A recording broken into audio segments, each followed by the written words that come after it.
80% of all businesses fail. What are the characteristics of the people that succeed? One thing you can see is that the people who succeed have just been. My guest today is Justin Jackson, co-founder of Transistor.fm, a podcast hosting platform that now hosts over 30,000 podcasts and is generating millions in revenue per year. But before that, he was a prolific creator. If you have a personal brand, use your personal brand.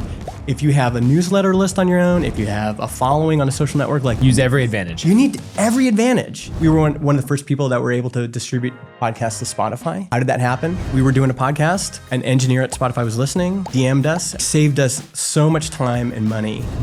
A lot of creators should be thinking about that, especially if they want to start a software business. How do you make the most of it? What are the things to do that make a big difference? Every person I've interviewed that has gone on to do something exceptional, when they talk about the pivotal moments of their journey where they really leveled up, it was always because of as creators and as founders of independent businesses.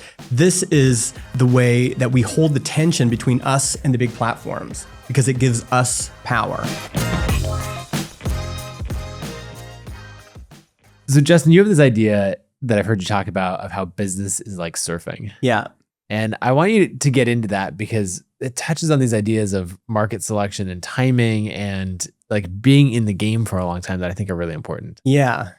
It's kind of like for anyone to, like starting a company is a lot of work, takes a lot of energy. You're making a bet that might not pay off. And so I keep thinking about how can you increase your chances? Some people think you can't increase your chances at all. Like you just got to keep throwing spaghetti up against the wall and then like it's pure luck or something. It's pure luck or whatever. Yeah. And so, yeah, if we talk about like luck surface area or whatever, like what are some ways that you can increase the chances of a success? And I think it's kind of like surfing. So a surfer who catches a good wave has showed up at that beach every day. They've learned to watch the water. They've learned what time to get up, what time to get there. They've built relationships with all the other surfers.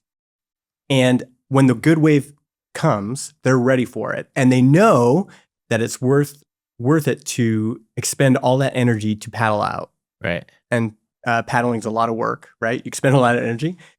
And that's what everybody, who wants to start a business wants to surf a good wave. And then the wave is like the market. That's what carries you and your product. And however big and strong the wave is, that's how long of a trajectory you can have, right? And so there's all of this in this metaphor that I love. It's like putting in the work to show up every day, be in these waters, be kind of soaking in an industry or a category. That's one element. And then learning to recognize what is a good opportunity. What does that look like? What is the size and shape of the wave? And then having enough fundamentals to be able to paddle out, having the fitness to do that, compete against all the other surfers, right? And then actually ride this thing. And then realizing once you're on the wave, some of it's going to be your skill. Some of it's going to be whatever product you've created. Maybe that's the board. A lot of it is out of our hands. A lot of it's the market. And the market, the momentum and energy of the market is like a wave. That's what carries you. And I think the mistake a lot of people make is that they're trying to create their own wave, or they're surfing waves that are far too small. And so once you learn this, it's like, okay, what is kind of the right sized wave for me? What's kind of the right size and shape and everything?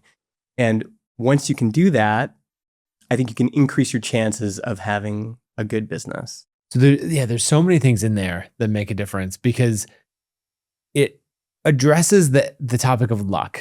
Yeah. Right. And there's so much of that.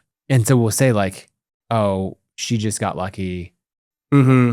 But you're like, well, okay, right place at the right time matters. Yeah. The person standing on the beach going, I don't know, the waves look a little iffy today. Yeah. Didn't have the opportunity to get lucky. Yeah. And there's another person there, which is like the bro who shows up one day and is trying to take advantage of that surf spot or whatever.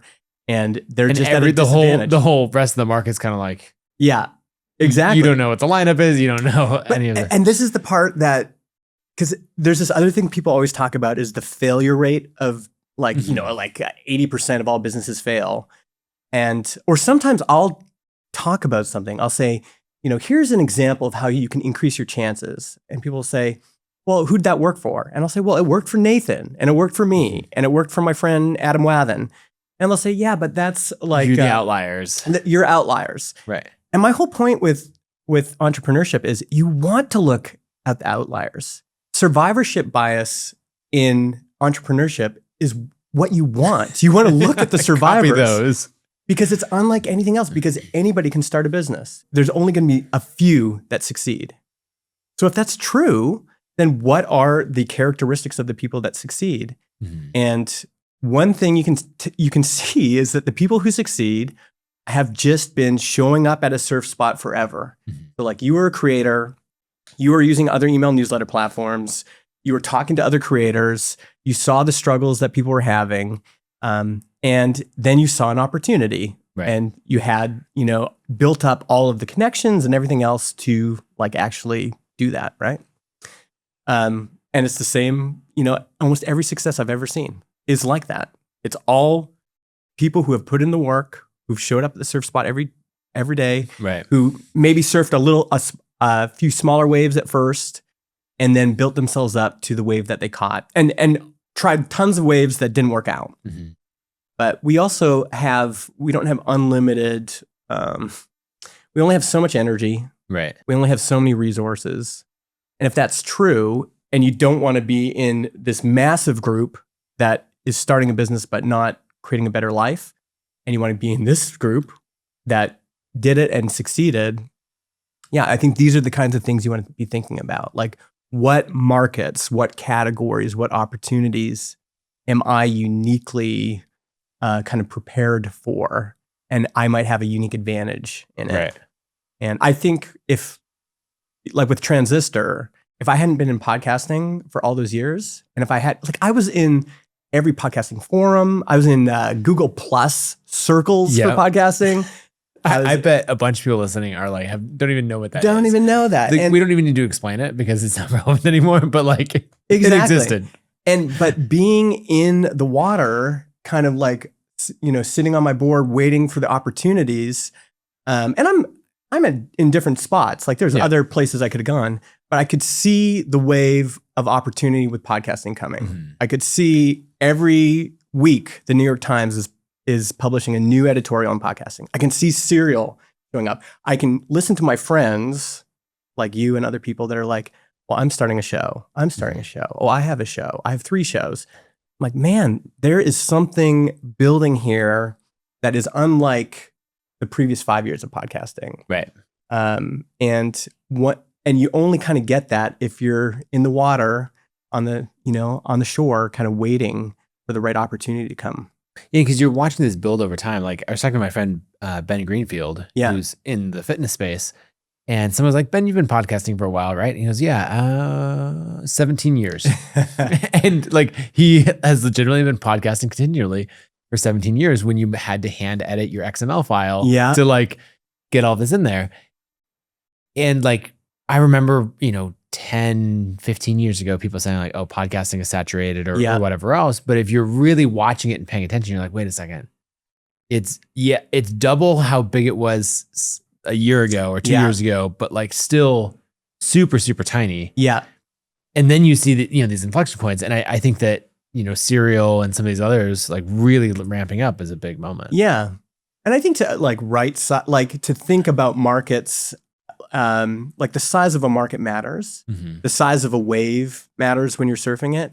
And so podcasting as an opportunity, I don't think enough creators and business people think about the size of the opportunity. Because no matter what, you're just going to be shaving like a percentage point off that market. So I think at one point I tried to estimate ConvertKit's market share. I'm so curious about this stuff. Like what percentage of the market, It depends on how you define the market. It depends how you define the market. I'll say this is like a total money being spent in this market. So how much of that are we going to get? Mm-hmm. And I don't know, like, do you think Kits is 3%? Well, so one thing that I talk about, if you go email marketing as a whole. Yeah. Because a lot of markets are winner take all or winner take most. Yeah. Where someone has 80% and the next 10% 10 companies fight over the remaining 20%. Yeah. And then there's even a long tail behind that.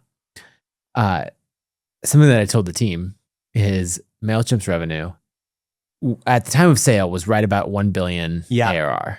They're the biggest. There's other players. I think now Klaviyo sits, in the e-com space, it's around 400 or 500 million. Yeah. Campaign Monitor's like 250 million. Yeah. And there's a lot down from there. Yeah. But I tell the team, like, we're 45 million in revenue, which wild success. Yeah. I was trying to get to like 20K in ARR so that I could, like me and a developer, and we could, all of that. So I'm thrilled. But the thing to point out to the team is we are not 45% of MailChimp's revenue. Yeah. We are 4.5%. Yes. And you're like, so market size, that's quite large. I think I estimated you might be around 3.5% or something like that. Of email market share. Yeah. We're under 2%. So, and this is why I now think creators versus. Yeah, but this is why I think this is so important is that you have, when you're thinking about a market, so here's Nathan, here's Justin. How much of this market could I, in my wildest dreams, even think about getting? Mm-hmm. Well, it's likely when you start, and it's likely even if you build an incredible business the way you have, that you're only going to get some percentage of the market. Yeah. And so the total size of the market does matter to a certain extent. Like if it's really, really tiny, then you're going to have to get a bigger percentage of that to build a meaningful business. And so like the podcast hosting market, I think is maybe 150 million total. The whole podcast market is like everything, advertising, you got big players like Spotify and Apple Podcasts and everyone. The total podcasting market, maybe outside of YouTube, is I think 5 billion globally. Including all the sponsorships and ad spend. Everything. That includes like people making money on Patreon and everything. That's tiny. And then you're saying you're playing within podcast hosting, which is 150 million. So that's going to create an upper bound. So still, I had a sense of this when we got in. I had a sense like, okay, is this big enough to build a meaningful business?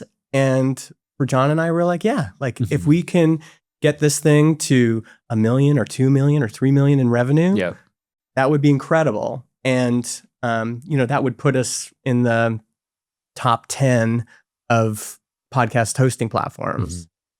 And we've been able to achieve a lot of that. But you want to be thinking about this now as you're evaluating waves of opportunity. Right. How big is that wave? How hard is it? How competitive is that wave? There are some markets that are not that big and are ultra competitive. And you're like, I run into that where I look at someone, I'm like, you are working so insanely hard for not that big of an opportunity. Yes. And if you were to go play somewhere else. Yeah. I mean, a lot of like Main Street businesses are like this. Yeah. It's like you're really, like if you open a clothing store, I had a snowboard shop in my early 20s. It's like, who am I competing against? Well, I'm competing against the other snowboard shops in my area, but then I'm also competing against every like Burton selling direct to consumers and everything. So we had to work incredibly hard, like way harder than I'm working now. And for way less results. And the amount of sophistication and everything. Right. So I think not enough people think about the size and the shape and the dynamics of the opportunity before they jump in the water. Right. And do I even want to surf this beach? Do I even want to be here? Yeah. Right. There was, not to go too far on the surfing analogy, but like there was a time that I was surfing in Mexico. I am not a good surfer. Yeah. But this particular break had, as the surf instructor is telling you, like, hey, at the end, 1, don't ride it all the way into the shore. Yeah. And 2, when you fall flat on your back and try to spread out. And you're like, why? And they're like, well, there's a bunch of coral and you really don't want to like land on it or step on it. Yeah. And you're like, and I don't want to surf here. Like take me back to San Diego or something where there's like crazy long flat beaches and all of that. And I just think that there's markets where you're like, just don't get in there. That's right. Don't play that game. Yeah. Either because it's not a good fit for you. Yeah. Or there's just places that are going to be much easier to play. Yeah. But you can only know that by like trying it and getting in. If you're hanging out. Yeah. If you're hanging out there. Yeah. Another area that I want to go to is this idea of SaaS and personal brands. Yeah. I have had, I guess, different times. Like my personal brand has played a different role in Kit's marketing and all of that Mhm. over time, right? Very early on, I had my personal brand. Yeah. I had courses, was doing all that very similar to you. Yeah. And then I'd say that was like 90% of the attention, and then ConvertKit at the time was 10%. Mhm. Like it sort of changed. Then there was a middle period where ConvertKit's brand was way bigger than Mhm. my brand. Yeah. And I actually went much more behind the scenes. Yeah, you pulled back a bit. And elevated other people within the company and all of that. Yeah. Now we have all those other people making content and doing all this amazing stuff. But I've made a very deliberate effort the last 18 months Yeah. to build my personal brand because I believe in that so much. Yeah. You and I come from similar like bootstrap software circles where Yeah. I mean, it's a big point of debate, Yeah. like a lot of personal people brand say, or not. A lot of people say it doesn't matter. And I remember kind of believing them. And I've revised my opinion on it. Like folks like Tyler Tringus would call me out on it. I would say, I would kind of parrot what everyone else was saying. Like I'd be like, well, personal brand doesn't matter in software. And then Tyler would be like, I don't know. Like, I think it matters. Yeah. And the more I've paid attention, the more I realized, I think in my case, it's mattered a lot. So every customer that signs up for Transistor gets a welcome email from me saying, what brought you here? Why did you sign up? How did you hear about us? And so I get this drip of responses every day, which over time kind of brings me this aggregate data. Right. It's qualitative data at scale. That's right. The interesting thing is about 15 to 20% of the people who reply say, Justin, I've been signed up for your newsletter for 10 years, like your personal newsletter. Justin, I remember you interviewing this person on this podcast. Justin, I remember reading a blog post you wrote 5 years ago. And it could be like, I've been watching, your journey for a long time. We're sitting in a meeting with my boss. My boss says we need to start a podcast. And I put up my hand and say, I've got the place for you to go. Right. And then you sign up for Transistor. By the way, this also helped us in so many ways. Like we were one of the first people that were able to distribute podcasts to Spotify. How did that happen?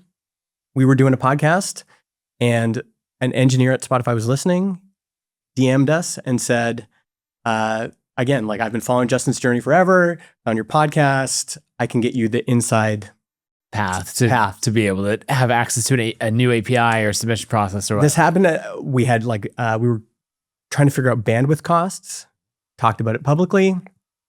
There's a person at a CDN that said, well, there's this kind of back door you can go through and I can help you. Like saved us so much time and money. So it's had a huge impact on Transistor, my personal brand. Again, like surfing waves is hard. Business is hard. And you need to stack every advantage you have. Right. Like if you have rich parents, use their money, like do that. If you have a personal brand, use your personal brand. If you have a newsletter list on your own, if you have a following on a social network, like use every advantage. You need every advantage. Because most people who start a business don't win, right? So if you want to build a meaningful business, you got to do everything you can.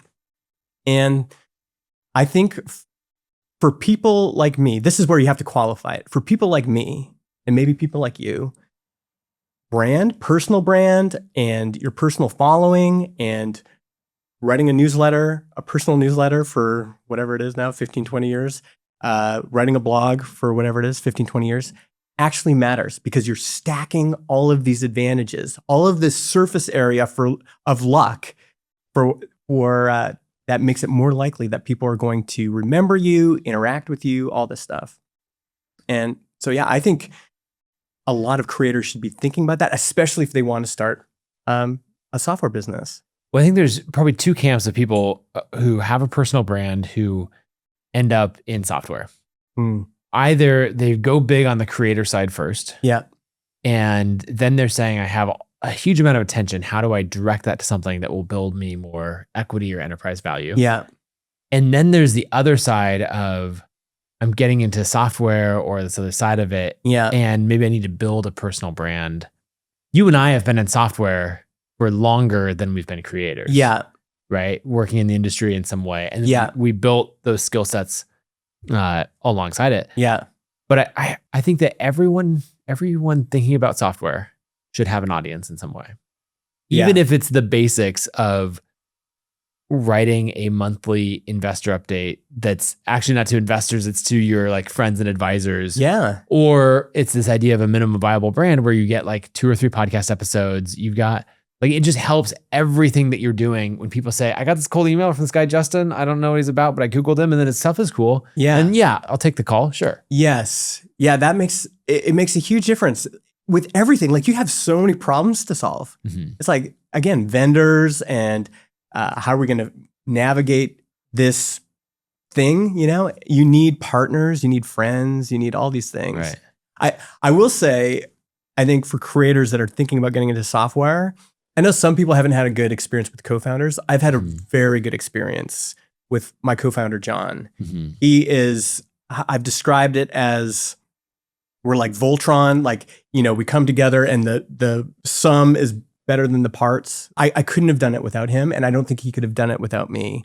So he is an incredible builder. He's an incredible software engineer, full stack engineer, great at building product. But had never started a podcast before. Mm-hmm. Had started a podcast hosting platform before. So, I mean, again, if we're talking about leveraging every advantage you have, well, if you have someone else who also has their own stack of advantages, you're just, if you can imagine this like high watermark and it's like, well, I got us to here, but then with John's stuff stacked on top, we got here. It just makes it so much more likely that you're going to succeed. Mm-hmm. And it's more difficult. Like we are very different people. And so the navigating that is tricky, right? Mm-hmm. Like my favorite story about that is like when at a conference, my favorite thing at a conference is to be like holding court with a circle of people. I've watched you do it many times. I just love that. And I'm watching John's there and he's just like slowly kind of like, I can see his battery going down. Yeah, you can tell he's ready to sneak off. And he's like, kind of like, hey, can we go? I'm like, I mean, I'm having a good time. Sure. You know, if it's time for bed, let's go. So we went back to the Airbnb. And then as soon as we got back to the Airbnb, he wanted to make some tea and like have a talk, just him and I. And I realized like actually one-on-one interactions are very draining for me. So you're like, no, I need an audience. I need. So these dynamics are tricky to navigate, but man, I love them. Mm-hmm.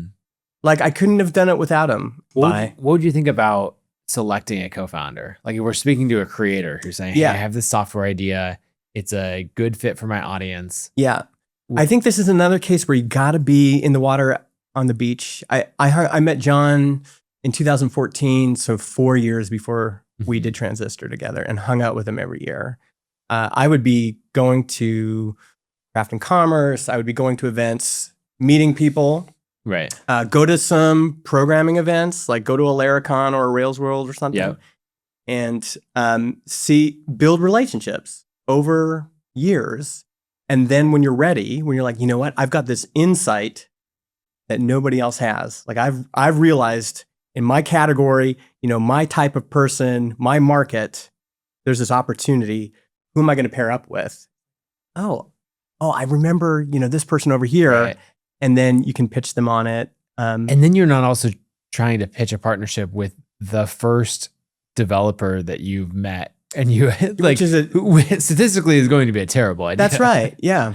And then you're going to end up in the story of like, yeah, I had this technical co-founder. They didn't work out well at all. Yeah. And it's like, you never had a technical co-founder. You had an engineer that had no business working in a startup. They should have been at a medium company. This dynamic falls prey to the same math that we described before, which is a lot of people say, well, so many of, you know, co-founder relationships break up or whatever. Like, of course, like it's not that hard to start a partnership. People can do that. It's easy. You say, you want to partner on this thing?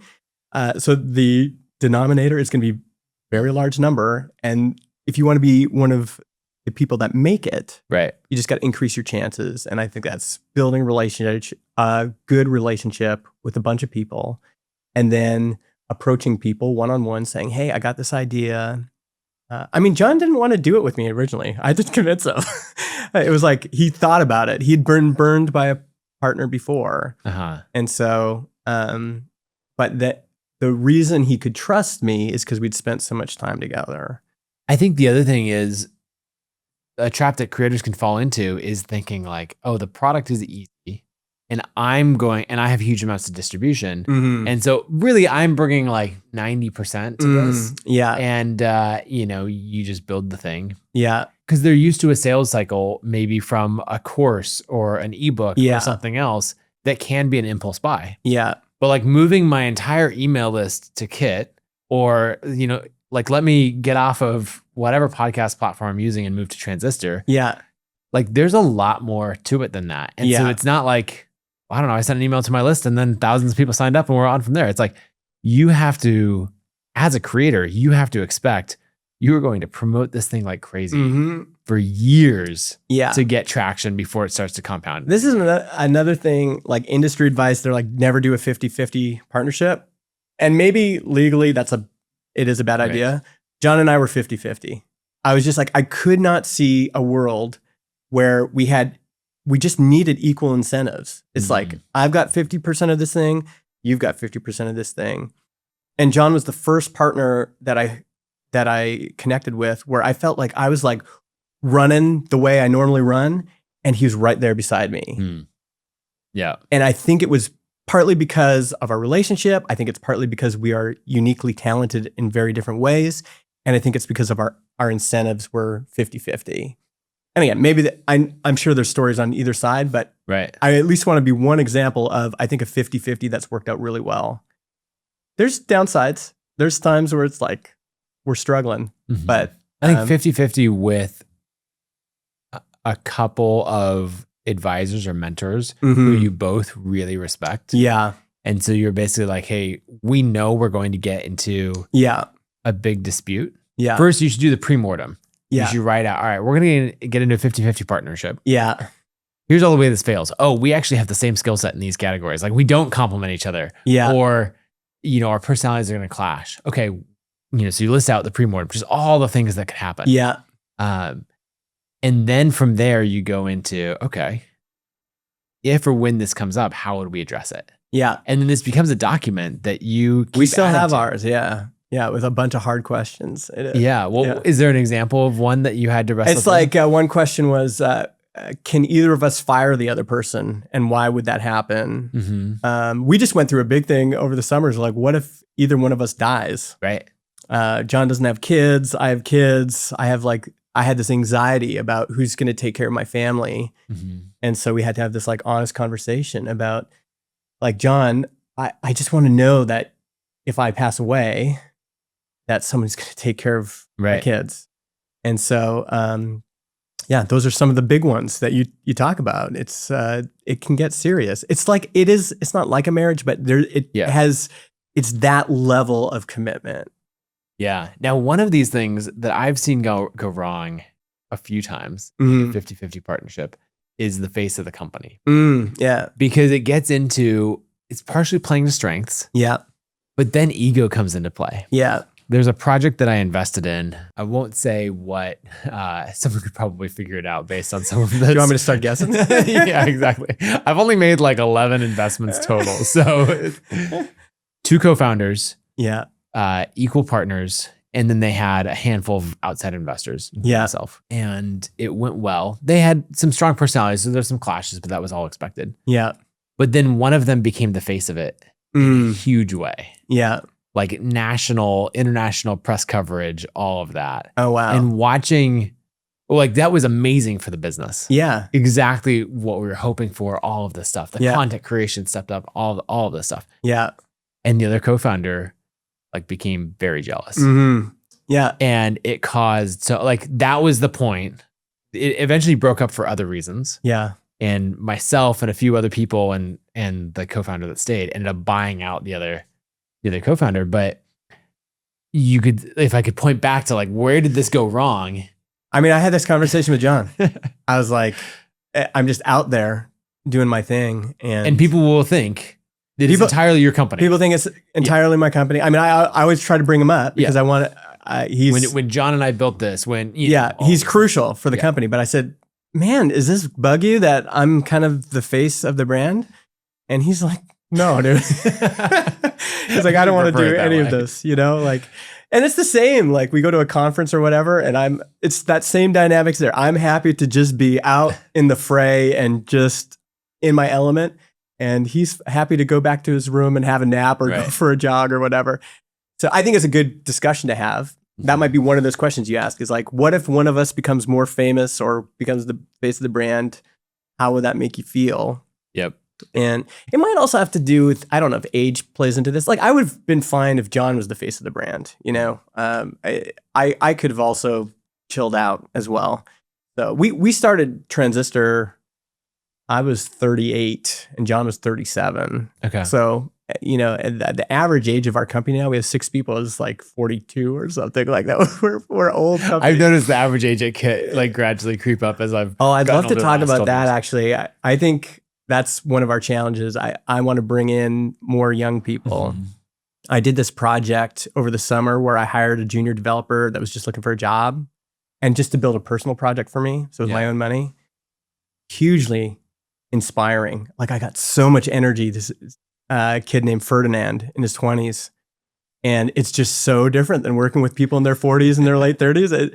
It's like nothing wrong with older people either. Right. But there's something about that young energy that maybe a lot of bootstrap companies are missing. It's like, this is it, Like we need to get some young, and people are criticizing Apple for this right now. I don't know if you saw Gruber's post. They're saying like the board is like all in their 60s. The executive team is all in, 50s and 60s. Right. Is this why Apple keeps fumbling the ball now? Like with their AI initiatives, all of that. You need some young, and their perspective is so interesting. Like I wrote this blog post about how I'm getting older and my brain just isn't what it used to be. I don't have the same raw firepower as I used to. And people got really upset about it. Sometimes I think I talk about things and I don't realize that it's going to upset people. Like someone's going to take it very personally. Yeah. This is one of my favorite things about having a Kit newsletter now, that I'm not depending on for like new product launches. I can just write what I want to. But seeing this younger person work, and I think this is something creators can do, anybody, it's just their perspective and their energy and their capacity is just so much greater.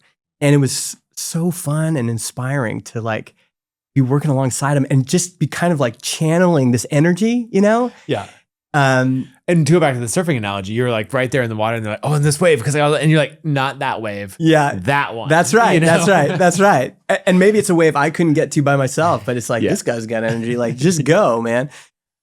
So I think that's really fun. I think more people should be doing that. I think something that we, a pro and a con of how we do it at Kit is, we used to hire lots of, young, inexperienced people like myself, because that was who we could afford, who we could recruit, network, all of that. Now we hire very experienced, very smart people who are, well into their careers, which pay super well and all of that, which has huge advantages. Like people, week one, they're like, okay, so here's how we're going to change all of this. And you're like, yes, that's the best I've ever seen. You need both. I think it needs to be balanced. And if you're too far one way, it doesn't work. If you're too far the other way, it doesn't work. But that there's also just something about people not knowing and asking questions. There were so many times where he was like, well, why don't we do it this way? And I have some rote answer in my brain about like, this is why we do this. Yeah. But there's a few times I was like, actually, let's just do it your way. I just want to see how that turns out. Let's question these old assumptions we've had, And so I'm thinking about that. Like, how can we bring in more young people? Hire more junior people.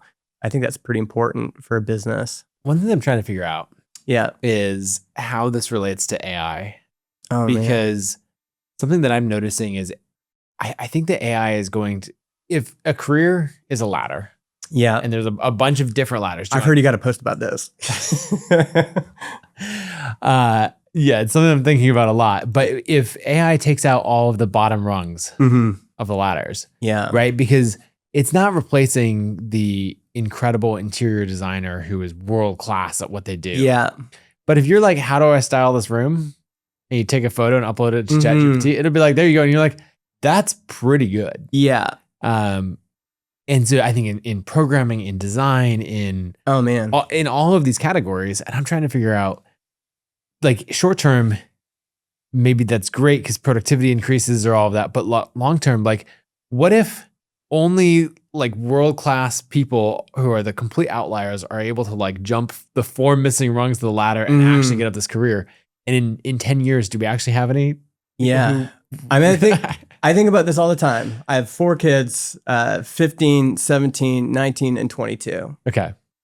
And so if they're watching, or any young people are watching, this is what I would say, is the rules are still the same, which is when you get hired to do something, so you're starting your career, your job is to solve the boss's problems. And even in that example you just gave, so you can take the picture, it can suggest a bunch of stuff. Who's going to source that stuff? Who's going to find where you can get it? Who's going to get it shipped? Who's going to get it set up? Who's going to solve all of the problems that crop up in the real world? Right.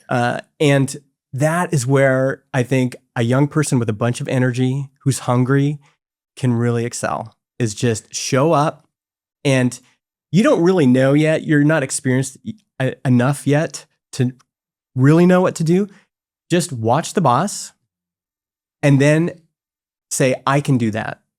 So it's like your boss takes a picture and it's like, man, how am I going to get all these plants?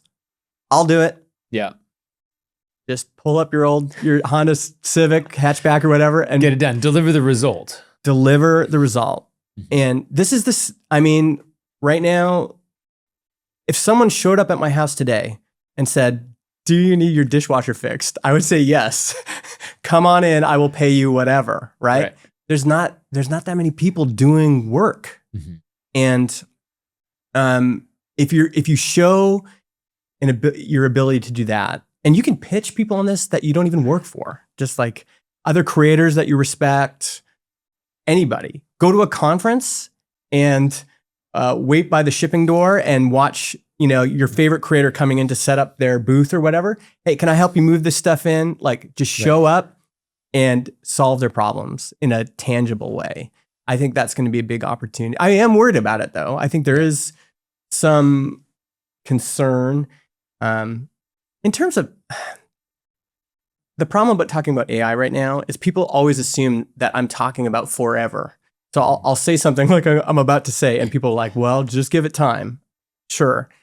I think in the next few years, I still don't think AI can build a good software product, not end to end.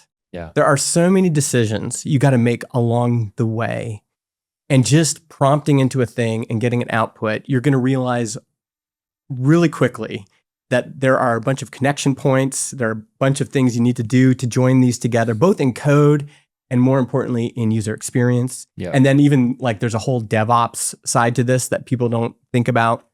I think if you're a DevOps company or service company, you're going to have a really good business because people are going to be getting all of these dependency errors and like, who's going to keep doing all that stuff? Well, especially the creator who's like, AI is making software development so much easier. Yeah. There. And I'm the biggest advocate for prototyping stuff with AI. Yeah, do it. I'm go. doing it all the time. And I love it. But then if the creator has distribution. Yeah. And so they're like, so I got this thing working. We got 10 beta users. That went well. So then I sent it to my email list of 100,000 people and it all fell apart. Yeah. Any DevOps person is going to go, well, yeah. Yeah. We got to prepare for that. But like that whole side of things has not been built up yet. I think the encouraging thing for creators, this is a Tyler King quote. He does Less Annoying CRM. Mm-hmm. He says, the building was never the hardest part. The hardest part was distribution. Yeah. So I think you've talked about this for a long time, and it's correct. Distribution is the hardest problem. And in an AI world where everybody's churning out these crappy little apps, it's going to be even more important. Right. Like who can actually connect with a customer and do it in a way that maintains the trust that's been built up, do it in a way that delivers on the promise. Mm-hmm. Creators know about this. They know if I deliver something that isn't up to snuff, I'm going to get a bunch of refund requests or whatever. So creators are in great opportunity. Are really well positioned Right. in this AI world because they've got distribution. That's the hardest part. And yeah, on the building side, again, I think it's going to be hard on junior developers. But if I was a junior developer, what I'm not seeing is I'm seeing a lot of kids who go to comp sci and get their degree. What I'm not seeing is them going, I'll do whatever it takes. You need someone on the customer success team. That's how I started. I started customer success. Right. And I think that's just start wherever you can start and you're just solving problems. That's all you're doing. Since we're talking about distribution, let's go back to being the face of the company. Yeah. And let's get practical. Yeah. What does it look like? Let's say we've got two founders. You know, one's maybe much more on the business side, one's much more on the product and engineering side. Yeah. And either we've gotten to 20K MRR. Yeah. And distribution has worked in some way. We've got growth. We're growing, I don't know, a few $1,000s of net new MRR a month. Yeah. And we hear this of there should be a face to the company. Yeah. What do you think goes into that? Where both deciding how you should do that, how you breathe personality into it. I mean, naturally, for us, it just happened organically because I was just that person. Yeah. So it was pretty clear who it would be, but even the steps to take. Yeah. I mean, I think if you're building a software product, I think the face of the company should be answering customer support for the first little bit. I think that's one of the best ways. You just get so connected to real people. Right. And if you're talking about being the face of the company, people remember the customer success people that helped them. And so it was instantly oh, Justin helped me out with this. Right. And that was my joke at first. People would be like, what's the difference between hosting with you or hosting with Spotify? I said, well, Daniel Ek isn't answering your customer support request right now. I am. Yeah. And so I think that's one thing. I just for us, it's just looked like the things I'm naturally excited about doing. You know, I like making videos. And so I'm making YouTube videos. I like writing email newsletters. So I'm doing that. I like writing blog posts. So I'm doing that. I like giving talks. So I'm doing that. So we just kind of built it on top of what we're already doing. And I think that's, if you're the face of the company, I think that's kind of what you're doing. You're just getting out all the time. And I'm starting conversations in our industry all the time. So I'll get curious and I'll be like, how big is our industry? Right. I think all the estimates are incorrect. They're all over the place. Nobody's publishing their numbers. I'm going to start an open source project where I estimate the size of the industry, and then I'm going to talk about it. And, all of a sudden I'm in the news a bunch. It's Justin Jackson from Transistor is doing this thing. So it's kind of like the meme that you can just do things. You can just do things. Yeah, exactly. That's Aaron Francis. That's you can just do things. And the face of the company is kind of doing that. They're just in an authentic way. I think. Because you're following a curiosity. You didn't say, what would be a good marketing strategy for us? Yeah. It'd be a great marketing strategy if we were the ones to figure out what is the size of the podcast industry. Yeah.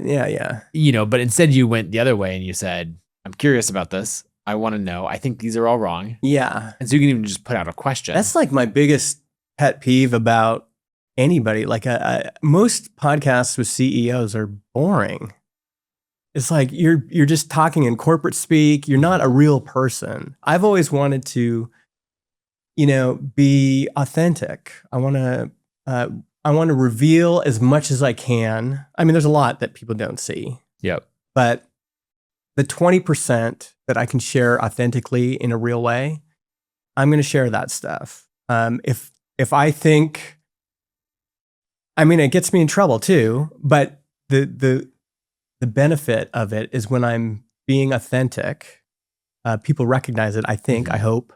And then when they're making decisions, they'll say, I feel like I can trust this company. I think they've been real, and then that culture just permeates through the organization. So Helen and Michael are two customer success people. We answer live chat all day. This is something I got from you guys, from Spencer at Podia. This is something that I just saw work. And they are just as excited about serving people in a real way. Michael said, would it be okay if in your welcome email, if you just said you can book a Zoom call with Michael? I said, dude, we get a lot, hundreds of signups in a month. You might, I want to do it. And so any price plan that signs up can book a call with Michael, and he's half British, half Australian. He's got this he's just a ray of sunshine. I'm at this conference in Chicago, podcast movement. 3 or 4 people walk up to me and say, I had a call with Michael. It was incredible. Like, it totally changed my day. He was so helpful. They are never going to forget that. And being the face of the company is kind of like that. You're investing in things that don't scale. It doesn't always have to be, you have to have a massive YouTube channel. It could just be showing up and then also having other people show up. And people don't forget that. They're like, man, he actually took the time to care. I'll still respond to welcome emails. I'll like go and check out their show. Say, hey, I just listened to it. I love this part. Hey, maybe think about this. Again, Daniel Eck's not doing that. You know, like it's just something you can do when you're smaller. And then they recognize like, wow, this guy's like the face of the company, but he's also helping me out. There's a practical side to it. Yeah. And then that increases the perceived value of that person being the one to help you. Yeah. I'll finish that off by saying, you know, if you're the face of the company and you're trying to be the brand and you're trying to talk, so part of it is just like, okay, did I get, you know, do more people know about Transistor? That's one thing. But there's this long tail of just treating people well that pays dividends that don't show up in your analytics. So like you really cared for this one person and you were even like, I don't even care if you sign up for my product. Like, I'm just going to help you out. Yeah. That pays dividends for decades. And I've seen it now because we've been around long enough that we can see these people come back, you know? I think it's underrated as a strategy. Just like caring for people one-on-one, care for people when you're doing a big talk too, but it's that authentic, genuine, I actually care about you as a person, as a creator, and I'm going to help you accomplish what you're trying to do. People don't forget about it. They talk about it. They tell their friends. And that's always the best marketing. I like it. Okay. So we talked about building a brand as a creator and how you need to stack every advantage, every possible advantage you can get. A personal brand is a huge advantage. Yeah. And so if you have that, like, how do you make the most of it? What are the things to do that make a big difference? Because I think I see people on one hand, they build their brand and they kind of use it. And then there's people who say like, oh, I'm going to breathe my brand all the way through everything that we're doing. Interesting. Okay. Well, let me think through this. I mean, I try to make everything personal. So when we send out email newsletters from John and Justin, I'm writing most of the blog posts for Transistor still. We get the majority of our business through content. So blog posts, newsletters, podcasts, YouTube, and almost like 90% of that content is coming from me personally. Right. And I can do that right now. And I think, yeah, so a lot of it is just like, you actually got to make stuff. You actually got to keep creating stuff and putting stuff out there. It's kind of like if you see someone disappear from a social network for a while, it's like, what happened to, you know, I haven't heard from that person in forever. It's like, you got to keep showing up. You got to keep, you know, publishing stuff. So I think continually publishing is one way. So many listeners of the show are going to say like, okay, I have the audience. Yeah. What do I do with it? You know, I think the thing that I would do is I would talk about the journey of building the company as much as the marketing or sales of why you should buy it, and maybe more. I think that'd be an easy trap to fall into, of saying like, as an example, let's say that you had a very popular course on podcast hosting, or on creating a hit podcast. Yeah. And everyone looked to you as the person for how do we create a hit podcast? Yeah. And so you're like, oh, I'm going to then create the podcast hosting platform that I can sell. Yeah. I think most people in that position, they're so used to being perceived as the expert on the pedestal at the top of the mountain, whatever, that they're going to be like, here's why Transistor is the best. Yeah. Here's all of this. And I think what's actually more effective marketing is to say, here's what we learned building Transistor. Yes. Here's the problem I was trying to solve. And here's this is all the stuff that you do. Yeah. I just think that someone who hasn't grown up through this world is going to approach it as the expert rather than the person on the journey. Yeah. So sure, the journey is what I'm saying. Yeah, because that's being authentic is kind of what resonates. So when we were building Transistor, you know, I've been on the web forever. Since, like, I was there when the web was born in 93. But I started live streaming.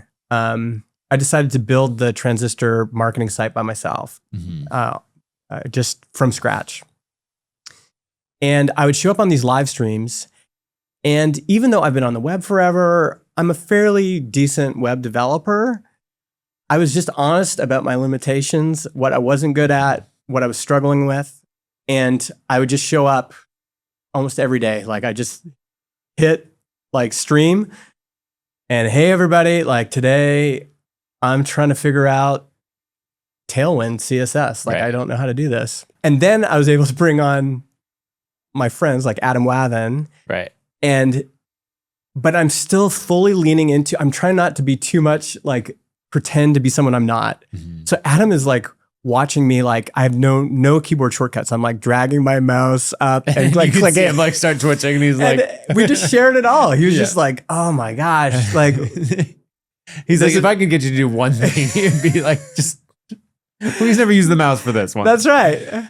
I also brought on, because I was building this all in Laravel, and so I brought Taylor Otwell, the founder, on, and I just remember him like just having this huge sigh. He's just like, oh man, this is gonna be rough. Just watching Justin use the mouse. But it was all authentic, and it was me saying, I don't know how to do this. I'm gonna ask the people that do. Right. I'm gonna be open to the audience. Hey, if you got suggestions on how I'm doing this, I would take people through our whole onboarding process. Like, okay, everybody, today I'm going to pretend I'm a brand new user and I'm going to do everything. I'm going to sign up for an account. I'm going to use my credit card, everything. And I want you folks in the comments to just tell me what you see. And when you let yourself be open like that, it's actually a huge relief. I think a lot of people like hold it tight. Like, no, I got to make everything seem like it's okay. And like, I know what I'm doing. And when you can kind of let that go and just be like, I'm just going to be honest and open to whatever comes here. It's like, if you have an idea, if you have a critique, let me know. If you see something that I'm not seeing, let me know. But I think that's one way that people could do that in a way that's authentic. And again, what's the other alternative? You could be one of these boring CEOs that has a podcast that no one listens to, because no one wants to hear that stuff. They want to hear real human beings. Like if you want to hear a fake human being, you can use that Google LLM to make a fake podcast. And if you listen to those, it's like, it's just so it's banal. Just a gimmick. It's just like, nothing. Yeah. What resonates with people? As soon as, I've shared this before, like you being honest about going to therapy had a huge impact on me and was the reason that I ended up going to therapy. So you shared that. That's awesome. Once in an interview. That vulnerability has stuck in my head forever. And it's what I remember, right? Like you've probably taught me dozens of things. I've probably seen lots of your talks. I've bought your books on design. I don't remember any of that. I remember these vulnerable moments where Nathan was real. And I think we can do that as creators, as founders. That's what resonates. That's like the most powerful marketing. If you're going to be the face of the brand, that's what's powerful, is that you just show up as a human being. I'm not trying to pretend to be anything I'm not. I mean, a little bit. There's a version of me. You're playing, like, there's that everything's a little larger than life on the internet. Yeah. But it's a better version of myself. But I'm still trying to show up in an authentic way in the midst of that. I'm thinking about your example of building the marketing site live. Yeah. Two things stood out to me on it. One is the personal brand that you've built over the last more than a decade. Yeah. I'm realizing you've been a Kik customer since September 2013. Yeah. So started blogging in 2008 probably, but I had an email newsletter before that. So yeah. Yeah. So you've been around for a long time. Yeah. But that has allowed you to build these relationships with all these people. Because you're talking about, I'm building on these platforms, and you casually mention, and so I had on the founders of, Tailwind and Laravel. It's everything. Right. And you're like, oh yeah, because they're just friends of mine. Of course. It's everything. How do you build those relationships? You just got to go get in the water. You got you're at all the events. Go to Craft and Commerce. Go to these. I met these people. Like I met Adam. He was just reading my blog and he just DM'd me. And same with Taylor Otwell. Same with all of the people I know. Right. And this is actually I've been interviewing people. Like I met you through my podcast. Mm-hmm. Every person I've interviewed that has gone on to do something exceptional, when they talk about the pivotal moments of their journey where they really leveled up, it was always because of a person. Mm-hmm. So like you've told the story about Heaton Shaw a lot. That interaction created this moment, this pivotal moment that allowed you to go to the next level. With that was Heaton telling me to either shut down the business or double down on it. Yeah. And that, changed the trajectory of everything. And so you can't have those moments unless you've set yourself up to have those collisions with other people. And so you can't do this by just being in your basement all the time. You can do it by having a podcast and interviewing people. That was like the first step. And then once you like build relationships online, when people start inviting you to stuff, you got to show up. Right. Chase Reeves, who's a mutual friend of ours, invited me forever. He said, you got to come. Like he'd gone to MicroConf before me. He'd gone to this XO festival that ended up being really meaningful for me. And he kept saying, you got to come, you got to come, you got to come. And then I didn't have a lot of money at the time. I was like working for the software company. I've got 4 kids. I didn't want to ask them to pay for it. But then that NMX trip came up. I don't know if you remember that. And New Media Expo. Yes. And Chase DM'd me. He's like, dude, you got to come. I said, I can't do it. Like, he's like, well, what if we set up a cot in our room? Him and Caleb were sharing a room. What if we set up a cot and you can sleep on that? I'm like, okay, I can do it. So I flew to Vegas. That was like, I think I met you there for the first time. There are still connections I made there. Like, how long ago was that? 10 years? I don't know how long. Yeah, probably 10 or 11. There's still connections I made there. Like, I became much better friends with Chase, with you. Like, we'd all had online relationships, but once you meet people in person, that's like another level. And then when you're doing a live stream and you're like, you know who I should call right now? I should call the president of the United States. That's like calling Adam Wavin and saying, can you help me? It's equivalent. And when people say, how do you know all these people? It's like, well, when I met Adam, nobody knew who he was either. We were just all, starting out at the same time. And now he leads Tailwind, which is the most popular web framework. And if you ask an LLM to write any front-end code for you, it will reach for Tailwind and it will go use that. And one of the most incredible independent businesses. Mm-hmm. I think the other thing that helped me level up was being around folks like you. Like, I was really following you. Like, that was like Nathan launched a course and I was like, okay, I'm going to try launching a course. Mm-hmm. And then Nathan switched to SaaS. And I remember thinking, like, Nathan, why are you giving up this great course business? Right. Yeah, I made $250,000 in a year off of courses. And then I didn't make $250,000 a year in a single year again for a long time. But again, it shows the power of friendship. And because that had a big impact on me, was you saying, well, here's the reasons I've decided to start the software company. And they just happened to resonate with me too. Mm. And then, I did it. And then it was funny. I was in a mastermind with Paul Jarvis. And then pretty soon Paul started Fathom. These relationships kind of often the people you hang out with will propel you. Right.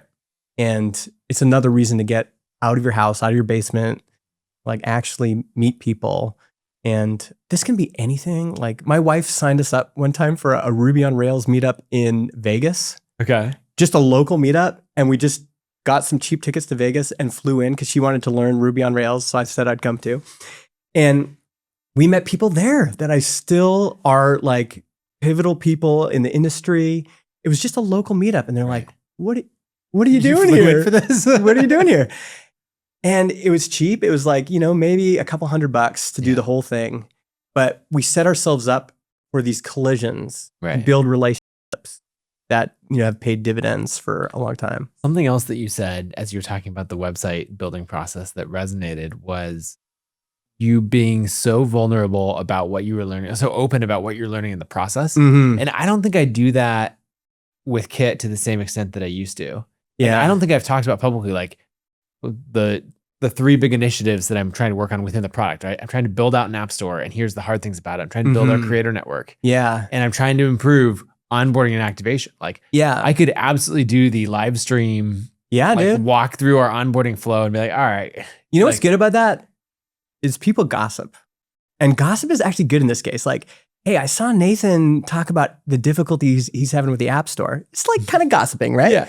But there's this good part about it where it's like, I actually think sometimes gossip is healthy. There's a negative kind, but there's this other kind of gossip where just industry talk or people talking is like, hey, I hear Nathan's like trying to figure this out. You know, I think you achieved this to a certain extent with the brand relaunch. Like, this is going to be tough for that. Yeah. Here's what we're going through. And people gossip. Like people are like, is this going to work? You know, are they like doing this the right way? All of that can be good. There's a negative side to it too, but all that can be good. And the people who are going to appreciate it are the creators and founders who are your target market. Right. They're like, wow, okay, he showed us how he did that. You know, I'm paying attention. Well, I remember another mutual friend of ours, Ian Landsman, was like, dude, he posted a comment somewhere, like, dude, when's the next episode of the rebrand coming out? And I was like, you pay attention to this too? Like, this is amazing. Yeah, and I've had so many people reach out who have thought about a rebrand or that sort of thing, and to be able to point back to the artifacts, like, hey, we documented, here's everything we know about it. Yeah. That's been a huge thing. There's another type of creator, like there's the type of creator that just tries to build the biggest audience. Mm-hmm. I think I would love to have a bigger audience, but I think I'm more in this category. And I think there's another category that's even narrower. And I think they're both underrated, which is, my first podcast was product people. Mm-hmm. I don't think we ever got more than, 2,000 or 3,000 downloads per episode. The right people were listening though. Mm-hmm. So when we're talking about building a network and building friendships, it was like, first of all, it opened up the door to meeting you and to meeting a bunch of other people. But then the people who were listening was Eaton Shaw, and he would message me with his own Ruben Gamez, these people that have become advisors in my life. And I think it's underrated as a strategy. Like there's a type of creator that's just like, I want to, build something great. And that might mean I need to have the biggest distribution channel possible that I build. But it could also be like, if I just reach these people, if Ian Landsman's listening, that has a value all of its own. Right. And, my email list, I think, has been like 7,000 forever. And it's just kind of like, this is where I get to. I get to 7,000 people on my email list. I get to, a certain amount of traffic every year. And now I'm in my 40s and I'm kind of just like, this is perfect. Mm-hmm. Is it still, helping me? Is it helping me achieve my goals?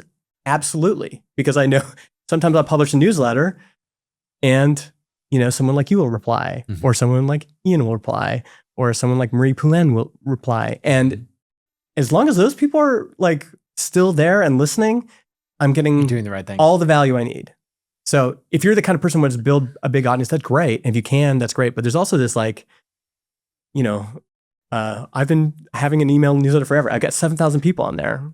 It's fine. It's serving its purpose. And there's this idea that I want to write about more that I'm kind of developing of an audience versus a crowd. Yeah. Because an audience is what you're describing of the right people paying attention. Whereas a crowd is anyone. Yeah. And I think an audience is the people who are in your corner. Yeah. And if you were to be mulling over something, they'd reply not with like well, good luck with that, but like a couple paragraphs of here's more about it. Like the audience is rooting for you. The crowd is like, entertain me. Yeah. If you crash and burn, that's fine because I'll be entertained. If you succeed, that's fine too. Yeah. And so playing with this difference. This is what worries me about centralized algorithmic platforms. Mm-hmm. YouTube's recommendation algorithm does not really care about the creator or helping the creator build cares about watching an audience. They'll switch whoever is there, right? Yep. And I worry about that. I worry about, I think this is the advantage of, there's no surprise that every meaningful, bootstrapped, independent software business has been built on an open standard. Mm. So you're built on a bunch of open standards, SMTP, TCP/IP, HTTP. Yep. Transistor's built on RSS, XML, and also HTTP, TCP/IP. These are the forgotten heroes of innovation. The power of the whole internet. They power the whole internet. And think about how much actual how many dollars TCP IP has created. And we're all talking about like, what's the new I feel like innovation? you should explain really quickly what TCP IP is It's at just, high level. It's just like, this is how we communicate on the internet. It describes and enables bits to flow through the internet. And HTTP is another one. It powers the whole web, but then app stores use it. It's like, these are the channels that, the modern web uses, and they're really old. Some of them date back to the 70s and even before that. And they've created so much value. And all you read about in the press is like Web3 and like AI. We can't get away from AI. Like, this is the new thing. It's creating all this value. SMTP. Look how much that value that's been created. SMTP Powering is what email that's what powers email. Yeah. Still to this day. The reason I think creators should care is if you are using YouTube or TikTok or Instagram or whatever, I think you've been saying this forever, you got to have an open standard, like a counterpart to it. Email newsletter, podcast, website, blog, RSS. Like, these are the things that are your bedrock. So sure, attract people from over there. Yep. But this is going to get harder, I think, if we're talking about making predictions. If you watch TikTok, people might follow one or two people, but most of it is just like, entertain me. Whatever face comes in front of me that can entertain me, that's it. And the idea of like someone actually following you and then actually like maybe going to your newsletter and then maybe buying a product from you it's getting harder and harder over there. This stuff over here is, it's never going to give you the same distribution in terms of like being able to attract new people, but it's so important. And I want people to know about it, even to have these keywords in their heads, like open standards, open source, the open web. This is our refuge as creators and as founders of independent businesses. This is the way that we hold the tension between us and the big platforms, because it gives us power.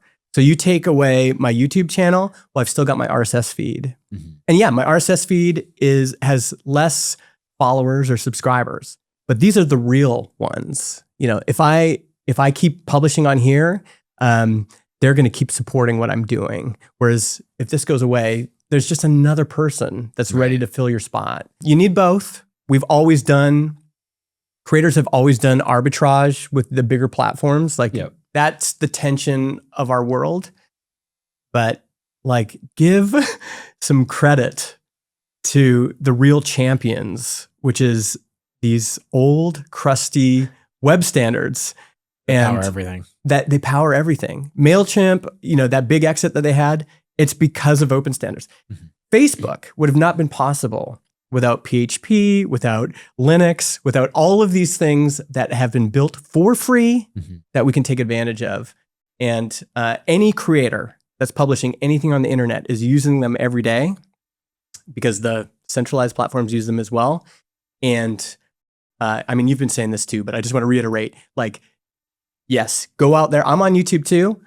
I'm bringing them to my podcast RSS feed. I'm on YouTube too. I'm getting them to sign up for my email newsletter. I'm getting them to follow my blog. And these are the real ones that are going to keep following my work no matter what happens to the over platform. Here. Yeah, that makes a lot of sense. The last thing that I want to talk about a little bit is the mindset shifts that you've had over the years. I feel like we've talked about a few of them already, but as you've been, a content creator and then building, a multi-million-dollar SaaS company and all of that, and watching this for a long time, are there any other mindset shifts that have come into play that you think are important to share?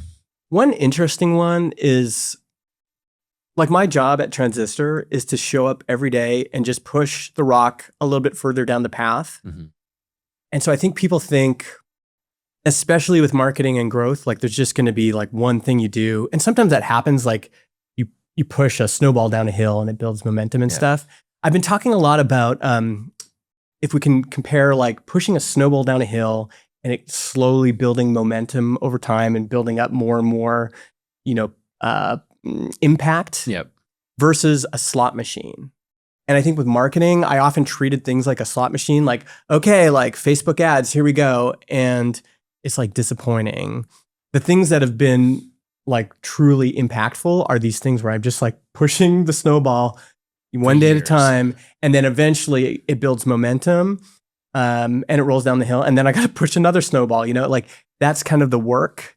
And I'm happy to do it every day. Just show up and go, what meaningful push forward could I do? But it's small, it's incremental.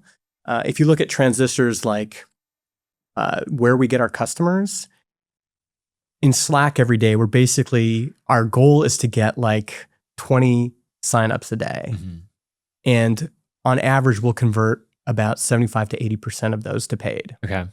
So we have this, we know what the funnel is, right? But that, you think about 20 people a day. I like try to imagine like just who are those people? It's just like 20 people at home taking out their wallet, taking out their credit card, typing it in for a 14-day free trial. Like that's, wow. Like there's people doing that. Where are they coming from? It's like I did an AMA on Reddit 5 years ago that still brings people in. I, convinced this partner to put us in their blog post. Mm-hmm. That still brings people in. It's like 2 or 3 people coming from each one of these channels every day. And that was just me waking up going, okay, what meaningful progress could I make today? It reminds me of Amy Hoy's blog from years ago, Stacking the Bricks. Yeah, you just putting one step. At a time. Then you build, whatever massive thing that you're trying to build, but it's just one brick at a time. Another thing I've been thinking about a lot is just getting older.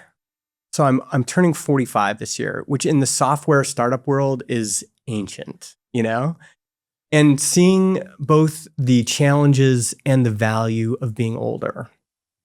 I think there's a lot of people, creators or people thinking about starting something new that are in their 40s, their 50s, and their 60s. And I think if you stack your advantages in the right way, there's a big opportunity for you, but you can't do it the same way that someone who's in their 20s and 30s would. And just acknowledging our differences has been interesting to me. I just don't have the same gas in the tank that I did when I was in my 20s and 30s. And so to acknowledge, I think founders especially don't like to acknowledge, like, maybe we're human. Maybe things are changing, even like the things I get anxious about, like, I don't know, like how much longer are people going to want to see my face on video is just a practical thing, but to acknowledge it and be like, okay, but what advantages have I gained as someone who's in their 40s and will be in my 50s? And then it might mean partnering up with someone, again, who's like super young and has more gas in the tank. But I'm being way more honest about like who I am, what my limitations are. Yeah. I still want to be pushed too, but it's also on the other side of it. It's okay to say, okay, I'm not in my 20s anymore. I can't play that. Last night, I'm at this conference. I went to 3 parties. I shouldn't have done that. I'm just too old for it. You know, I was like yelling at people. I couldn't hear anything. I should just gone home and gone to bed, And I think acknowledging that has been good for me. Well, I think it's, that thoughtfulness, the intentionality, and then the like transparency and vulnerability that you've built the business with all the way along has allowed you to build relationships that have made a huge impact. Consistent for a long time. You have this reputation that, I think allows you to, whenever you're saying, hey, I'm launching this thing or I have this question, people want to come alongside you. It's part of the reason that in addition to great software, that I've been a customer of Transistor for a long time. Almost since we launched. You're right in there. Kit runs all of our podcasts on Transistor. Anyone listening should go and do the same. If someone has a podcast on another platform, do you have some you can migrate it really easy. Michael will even do a Zoom call with you and help you on board. And you'll get that like ray of sunshine in your life. Ray of sunshine. It's actually really easy. Again, these open standards. You can like migrate your podcast, redirect your old feed. All the apps pick it up. It's actually way easier than people think. And it's portable. It's like an email list is portable. RSS feed is portable. Unlike these other platforms, right? Yeah. That's important. Well, where should people go if they want to listen to you on a podcast, check out any content that you're creating? I have a new podcast with our friend Brian Castle. Nice. We do a podcast called The Panel, where we invite one or two people on and we have kind of a panel discussion about building a business, being a founder, all that kind of stuff. So I'm really excited about that. I'm still blogging and sending my newsletter from justinjackson.ca. Sounds good. Thanks so much for coming on. This is awesome. Thanks for having me. If you enjoyed this episode, go to YouTube and search The Nathan Barry Show. Then hit subscribe and make sure to like the video and drop a comment. I'd love to hear what some of your favorite parts of the video were, and also just who else you think we should have on the show. Thank you so much for listening.